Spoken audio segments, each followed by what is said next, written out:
حضرات، اب ہم بلا کسی تاخیر اور تمہید کے جناب حضرت مولانا مفتی محمد اسلم صاحب، استاذ حدیث جامعہ عربیہ محمودیہ علی پور ہاپور روڈ میرٹھ، حضرت والا سے درخواست کرتے ہیں کہ وہ آئیں اور اپنی تقریر سے ہم سب سامعین کو مستفیض فرمائیں۔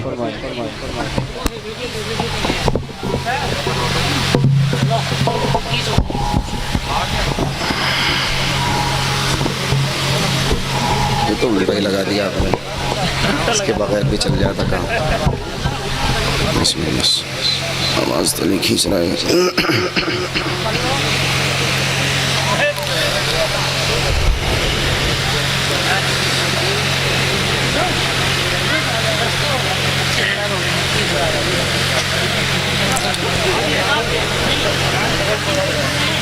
الحمد للہ وحدہ والصلاة والسلام علی من لا نبی بعدہ، اما بعد۔ قال النبی صلی اللہ علیہ وسلم خیرکم من تعلم القرآن وعلمہ، او کما قال صلی اللہ علیہ وسلم۔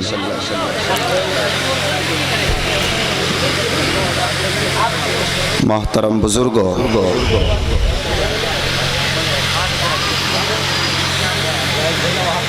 جلسہ آپ کا شاید کل رات سے چل رہا ہے، لیکن گاؤں والوں کو اور محلے والوں کو جلسہ گاہ میں آنے کی فرصت اب تک نہیں ملی ہے۔ خیر، ابھی ماشاءاللہ بہت اچھی فضا ہو رہی تھی، اشعار پڑھے جا رہے تھے، بہت دل لگ رہا تھا۔ یہ حضرت مولانا چلے گئے اٹھ کر، معلوم نہیں کون سی عداوت مجھ سے نکال رہے تھے۔ پہلی ملاقات تھی، کبھی پہلے ملاقات بھی نہیں تھی۔ وہ شاعر صاحب تو بیچارے چند مصرع پڑھنا چاہتے تھے، وہ کہہ رہے کتاب ہی پڑھو، اس سے پہلے جو کتاب وہ بھی پڑھو۔ پڑھواؤ جی، سن کے چلے گئے۔ کیا حاصل ہوا کچھ بتا تو دو۔ مشاعرہ کرنا ہے تو ایک مجلس سے مشاعرہ منعقد کر لو، بہت سارے اشعار آ جائیں گے، نعت بھی سنو، غزل بھی سنو، جو چاہو سنو۔ قرآن کی نسبت پر آپ کا پروگرام ہے، قرآن کی نسبت سے چند باتیں آپ کے سامنے آ جائیں۔ یہ چیز ذہن میں رکھیں کہ مدرسے کے دو مقصد اس جلسے سے جڑے ہوئے ہوتے ہیں۔ ایک مقصد ہوتا ہے کہ عوام کو، گاؤں والوں کو، بستی والوں کو دین کی کچھ باتیں اس موقع سے بتا دی جائے۔ سال کے بیچ میں موقع نہیں لگتا ہے، اس موقع سے دین کی باتیں آپ تک پہنچ جاتی ہیں۔ دوسرا مدرسے کا چندہ ہے، وہ آپ کو دینا ہی ہے، اس لیے کہ مدرسہ آپ کا ہے، آپ کو مدرسہ چلانا ہے نا، تو وہ دینا ہے آپ کو، آپ اس کو دے رہے ہیں، دیتے رہیں۔ لیکن دین کی بات آپ سنیں، غور سے سنیں، عمل کی نیت سے سنیں۔ بہت لمبی بات مجھے نہیں کرنی ہے، وقت بھی نہیں ہے۔ قاری صاحب سے جو ہمارا وعدہ ہوا تھا وہ تو پورا ہو چکا، ٹائم وہ تو سب جا چکا ہے، اب تو آگے چل رہا ہے۔ خیر، آئندہ وہ بلائیں نہ بلائیں ان کی مرضی ہے، مجھے ایڈوانس جگہ طے کرنا بھی نہیں ہے۔ میرا اصل مقصد اور اصل کام تو مدرسہ ہے، میں وہاں پڑھاتا ہوں، وہیں کا کام میرے ذمہ اصل ہے، لیکن کچھ وقت نکال کے جلسوں میں آ جاتے ہیں اس لیے کہ عوام کو بھی کچھ دین کی بات ہمارے ذریعے سے پہنچ جائے اور اللہ کے یہاں ہم سب کی نجات کا ذریعہ بن جائے۔ میں نے حضور اکرم علیہ السلام کی ایک حدیث پڑھی ہے، آپ نے پہلے بھی سنی ہوگی کہ حضور اکرم علیہ السلام نے ارشاد فرمایا کہ دنیا میں بہت سارے لوگ یہاں زمین پر رہتے ہیں اور بہت سے طبقات ہیں لوگوں میں، بہت سی جماعتیں ہیں، بہت سے خاندان ہیں، قبیلے ہیں، لیکن خاندان اور قبیلوں کے اعتبار سے ہم لوگ ایک دوسرے کو عزت دیتے ہیں، عزت اور ذلت کا معیار قائم کرتے ہیں، کہتے ہیں کہ فلاں خاندان باعزت ہے، فلاں خاندان تو ذلیل ہے، نیچے درجے کے لوگ ہیں، وہ برادری بہت بڑی ہے، یہ برادری چھوٹی ہے، وہ لوگ اچھے ہیں، یہ اچھے نہیں ہیں، یہ معیار ہم بتاتے ہیں، اپنے ذہنوں سے قائم کرتے ہیں۔ لیکن میرے بھائیو، حضور اکرم علیہ السلام جو فرمائیں اصل بات وہ ہے، صحیح بات وہ ہے، نہ آپ کے کہنے سے کسی کی عزت بڑھے گی، نہ آپ کے کسی کا مرتبہ گھٹانے سے اس کا مرتبہ گھٹے گا۔ جسے اللہ بڑا کہے وہ بڑا ہے، جسے حضور بڑا کہے وہ بڑا ہے، جسے اللہ چھوٹا کہے وہ چھوٹا ہے، جسے اللہ کا پیغمبر چھوٹا کہے وہ چھوٹا ہے، جس کو اللہ عزت والا بنا دے وہ عزت والا ہے، اور جسے اللہ ذلیل کر دے وہ ذلیل ہے۔ دنیا کی کوئی طاقت نہیں ہے کہ اللہ کے ذلیل کردہ ہوئے انسان کو وہ عزت دے کر اسے باعزت بنا دے۔ کسی دنیا کی طاقت میں نہیں ہے کہ اللہ جسے عزت دے اور وہ اسے ذلیل کر دے۔ سب کچھ اللہ کے ہاتھ میں ہے۔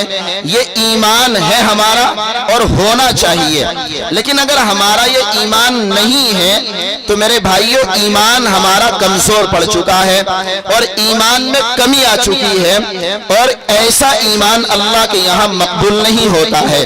اس لیے حضور اکرم علیہ السلام کی جو حدیث میں نے پڑھی ہے، اللہ کے پیغمبر علیہ السلام نے اس روایت میں معیار عزت اور معیار بہترائی اور معیار عمدگی اور معیار بلندی کو بیان فرمایا ہے۔